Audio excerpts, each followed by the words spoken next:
Hello and welcome to the first webinar regarding VetCert and the VetCert standards. So welcome on behalf of the Ancient Tree Forum to the webinar series on the VetCert standard for consulting level. My name is Vicky Bengtsson and I was project manager for the VetCert project. I'm also a trustee of the Ancient Tree Forum. So over the next period of time, you will have the opportunity to watch and listen to a series of webinars which will walk you through the VetCert standard and hopefully help you understand better where your knowledge lies and also where your gaps may be, and then also help you to find the resources you need to help you reach the required standard. So our idea and aim with these series is to give you some support and to encourage you to become a VetCert certified veteran tree specialist. They've been pre-recorded, but they will be complemented with a live question and answer session, which you will get to know about periodically. We'll have a series of sessions over a period of time. So do make sure you make a note of any questions that pop up in your head whilst you're watching these webinars, and then we can hopefully answer them and help you with those on those live sessions. So these are the groups of people that were involved in the VetCert project, and some of those faces will be familiar to you, no doubt, and others will not. So the VetCert project was one which ran from 2016 to 2019, and it was aiming to develop a pan-European certification scheme for managing veteran trees and to get both practicing and consultant tree professionals up to a level whereby they could prove to their clients and also to themselves the level of knowledge in which they have. The VetCert builds on the VetTree project, which was focused entirely on training, and the idea being that those people who have trained and developed and worked with veteran trees want to be able to prove that they have the adequate knowledge. And hopefully in the longer term, this will also lead to better management of our very special trees. So as I said already, this is a webinar to kind of walk you through the VetCert standards and to help you understand where you might need to build up your knowledge more, or to give you confidence to just crack on and go for signing up to one of the exams. So these webinars are split into different sessions. So we've got a series of sessions, probably 8 or 9, each of which will cover a separate unit, either 1 or 2 units. But in the beginning, on this first webinar, we're also going to focus on some of the terms, some of the words basically that we're using in the VetCert standard and how that relates to what we expect of you. And then we'll go into each of the units in more detail. So this is a rough outline of the sessions that we're aiming for 9 in total, and covering, as you can see, session 1, this is the first one, and we're covering unit 1, which is about veteran trees, recognising them and valuing them. And some of the webinars will cover 2 units, and those ones are slightly smaller, and there are 12 units in all in the consulting level standard. So to dive straight in, some of the terms that we use. So there are terms in the standard which are, for example, show an awareness, provide an overview, demonstrate an understanding. And the aim with some of these terms is to try and illustrate what level of knowledge we're looking for. So show an awareness, that's a relatively basic understanding. You should be aware, for example, that a veteran tree is important. Then provide an overview. That means that we want you to be able to describe a full range of factors which are relevant to the particular topic or unit in question. And demonstrate an understanding. That's a deeper understanding to show that you understand factors in the specific situation and the specific topic. And if it's detail, that would be that we require full information about something. What is the detail here? Discuss is a bit of a wider context whereby we would still expect you to know about the topic in detail, but that you would be able to take account of different issues and ideas relating to the fact, of course, that veteran tree management is developing all the time, and quite often there's not a right or a wrong answer There are just several different options, but you need to be able to understand what the pros and cons of those are, and maybe why one may be more relevant than another. And then describe, explain, identify, and evaluate. Some of these words appear on the surface to be relatively similar, but when we say describe, we expect a detailed account of something, what, and explaining it, it's a why or a how. So that means it's not just saying that that is a veteran tree, it's why you think it is and how that's relevant. Identify, I guess that's just what it says on the tin, identify. If you're given something, can you identify what it is? And evaluate, and that's a really important word in the context of veteran tree management, because it's about identifying pros and cons, what's good and bad with a particular different option or a particular issue. So having gone through those terms, then we're now going to dive into the first unit. And the first unit is Veteran Trees, Recognition and Values. And in the Veteran Tree Standard, as you can imagine, the VetCert Standard, as you can imagine, we had lots of countries involved. We had 7 countries, in fact, involved. And there's not, therefore, a single definition in relation to veteran trees. There are, however, a series of features and characteristics that are across the borders with our friends in the different countries in Europe. Now, each of the units has a heading. So in this case, Veteran Trees, Recognition and Values. And then they have a series of subheadings. And beneath those, they're split up into different elements. So in this particular unit, the 2 subheadings are Recognise Veteran Trees in their various forms and their context. And then number 2, explain the wide range of values that veteran trees provide. So this is about recognising them and then what their values are. So I'm going to cover each of these points in turn. So recognise veteran trees in their various forms and their context. And by their context, we mean where they stand. So their environment, their situation. And what we would expect the knowledge you to have, the knowledge that we would expect you to have under this particular first heading is that you should be able to provide a technical definition for a veteran tree.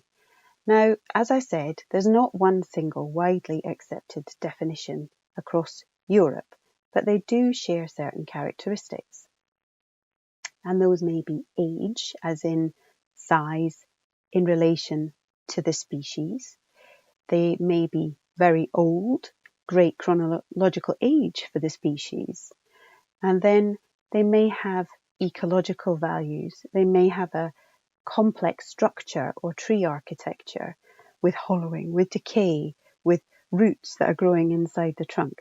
They may even be a colony or have several functional units, such as this photograph where the tree is almost 2 or 3 trees in a single individual.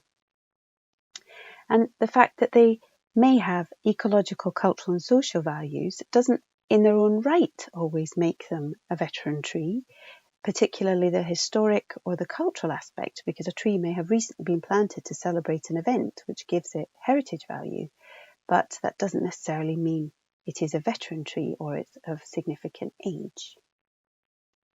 And here's a few examples of trees in very different situations, which are both what we would consider to be veteran trees, but they have a very different context and environment. And the tree on the right has been pollarded relatively recently, and the one on the left has not, and is in a much more open environment. And what I guess is very important to be aware is that the national or the legal definitions might differ. So this is the second knowledge element, that you need to show an awareness that the definitions of a veteran tree might differ in the legislation, in official guidance, and even in different countries. We understand that this is complicated, so we expect you to have an understanding of that complexity. That why are there differences? So an example I can give you is that there could be, in the Czech Republic, for example, there are trees that they have to reach a certain number of points in order to be legally protected. But that doesn't mean that there are other trees that aren't valuable. So you need to be able to understand the difference in the fact that there may be something that's enshrined in law, there may be guidance, which is broader, and that's the same in the UK as well for the different sorts of planning policy and guidance framework, for example, the British Standard. Those you ought to be aware of as a professional working with veteran trees in that specific country.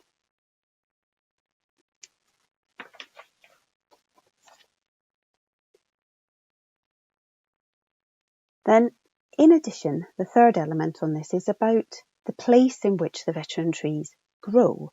And in that respect, we would expect a VetCert certified specialist to be able to both read the tree and read the landscape and use that to help understand where the trees come from, what the management history is, what conditions the tree has been under recently, in the longer past, and the current situation. And here's an example of what we mean, that this is potentially was an old avenue, but these trees were probably in a much more open situation in the not too distant past. We can see that there are large dead branches, which is also an indication that it was once more open, and now it's in secondary woodland. So the environment in which these trees are standing has changed, and that this is something that's important for a VetCert specialist to be able to spot and interpret and use that information to help inform management.